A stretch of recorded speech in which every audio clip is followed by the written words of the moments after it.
कि अगर हम इसके बारे में बात करें तो स्लोप इंटरसेप्ट फॉर्म जो मैंने लिखी थी वो थी हमारे पास y इज इक्वल टू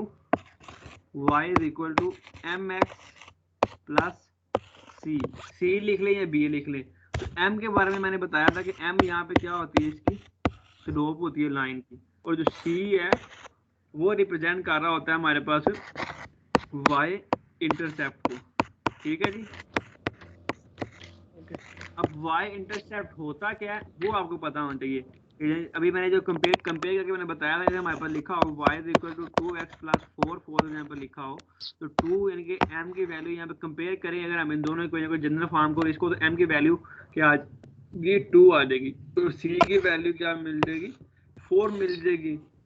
अब ग्राफिकली ये क्या चीज होती है हमारे पास, अगर मैं इसका ग्राफ ड्रा करूं यहाँ पे, लेट्स से ये y एक्सिस है और ये हमारे पास एक x एक्सिस है फॉर एग्जांपल, तो हमारे पास ये जो इसका जो लाइन है वो 1 2 3 और ये लेट्स से ये इसका क्या बनेगा, ग्राफ बनेगा फॉर एग्जांपल।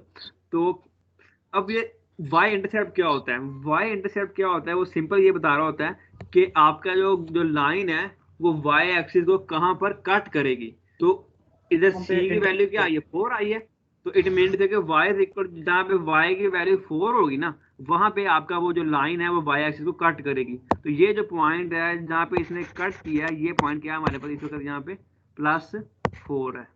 ठीक है, तो ये होता है y इंटरसेप्ट, जहां पे आपके ग्राफ उसको, आपकी जो लाइन है वो x y एक्सिस को कट करेगी y इंटरसेप्ट, और जहां पे लाइन आपके x एक्सिस को कट करती है वो क्या कराएगा फिर x इंटरसेप्ट।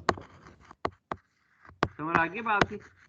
तो ये जो आपकी जो जनरल फॉर्म होती है, ये जनरल फॉर्म आपकी जो होती है, ये सिर्फ और सिर्फ बता रही होती है y इंटरसेप्ट के बारे में, x इंटरसेप्ट के बारे में नहीं बताती। तो वहां से आपको ये पता चल जाता है कि लाइन की स्लोप क्या है m से, और c से ये पता चल जाता है कि वो y एक्सिस को कहां पे कट करेगी।